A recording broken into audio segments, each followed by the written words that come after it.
Yeah, really, my hair game is on point today, am I wrong?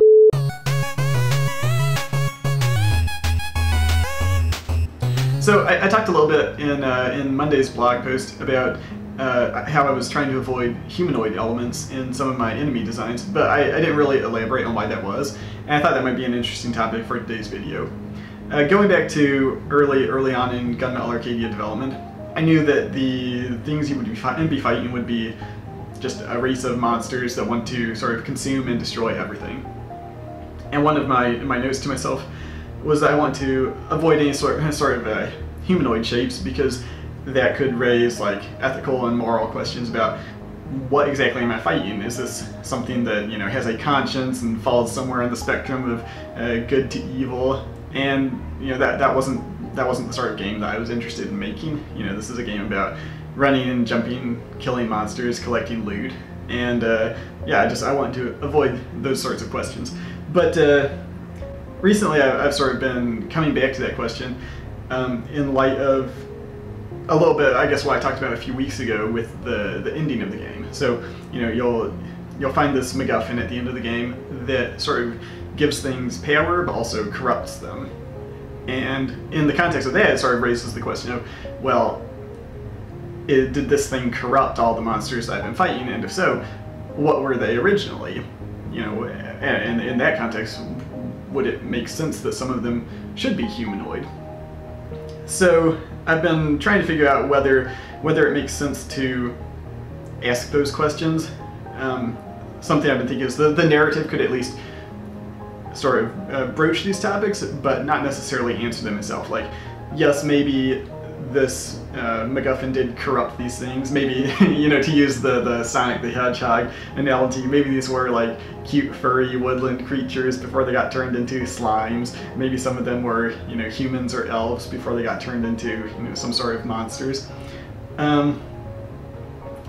The reason I feel like maybe it's a little bit of a cop-out to just sort of have those in the narrative but not really ever discuss it in the context of the game is that it feels like if there's no player agency there, if you know, the player is just going to be killing these things, the player doesn't have the option to not kill them or to save them.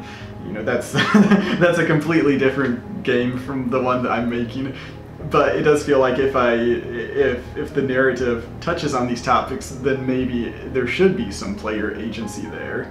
So I don't necessarily have an answer for this yet, but this is sort of the stuff that I've been thinking about as I start designing enemies for Gunmetal Arcadia and Gunmetal Arcadia 0. And maybe I'm just completely overthinking it. You know, I can I can point to dozens of classic NES games where, you know, the player kills humanoid monsters or baddies and never thinks twice about it. So I have done a little bit more work this week on the biped enemy.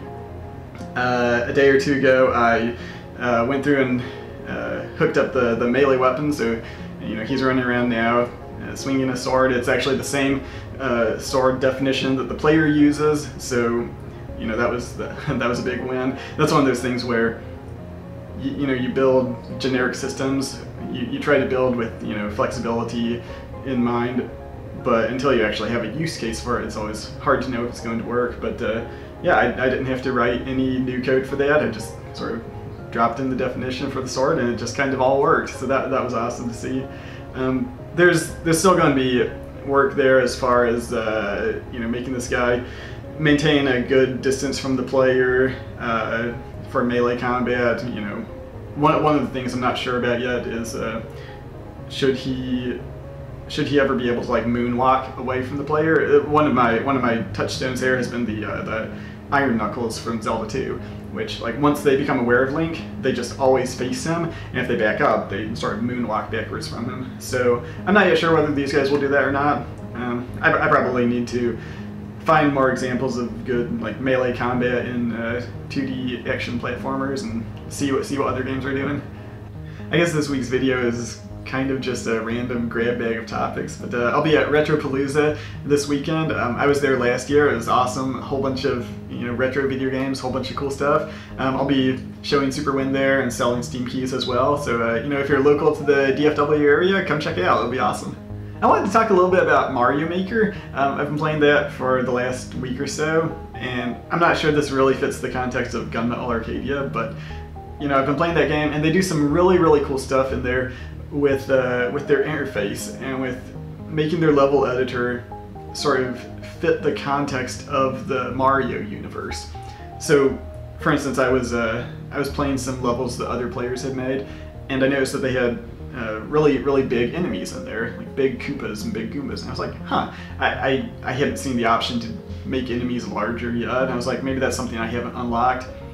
But as I was playing around with the editor more, I was like, oh wait, it's a Mario game.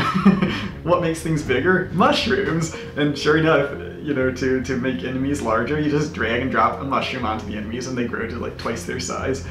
And I was like, that's such a brilliant way to not only minimize their interface, because now they don't need a slider for like enemy scale or whatever. So it minimizes the interface, but it also it completely fits the context of Super Mario games. You know, mushrooms make things bigger, and there's a whole bunch of really great touches in there like that. I'm not necessarily sure if I can bring any of those concepts to my own level editor. I'm not sure if it would be worth the effort, since I have no plans right now to release my tools. But yeah, it's definitely it's been a really fun, interesting experience, like from a game design perspective, to look at some of the tools in that game and see what they've done from the developer side, and then see what players are doing with their tools. It's been really awesome.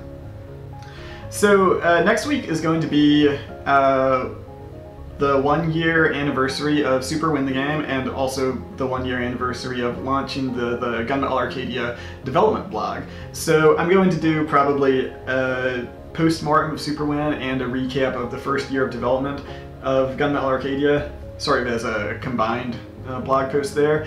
And just necessarily because of the nature of those events, it will probably also include my super important hot takes on the indie-pocalypse stuff that's been going on recently. So if you're curious at all about how I feel about that stuff, you know, check it out next Monday. You know, if there's anything specific that you would be interested in hearing, as far as like, you know, the first year of Super Win the Game being out in the wild, or any of the work that I've done updating and maintaining that game over time, or anything about the first year of Gunmetal Arcadia development that you're curious to learn more about, feel free to send me those questions. You know, Twitter, email, Ask.fm, whatever. I'll try to include as many of those as I can next week. Hey, if you're enjoying the series, please like and subscribe. I'd also ask that you consider donating to my Patreon so I can continue producing this content on a regular basis. As always, you can leave feedback below the video. You can also contact me on Twitter or on Ask.fm. My username is PirateHearts in both of those. But thanks for watching, and I'll see you next time.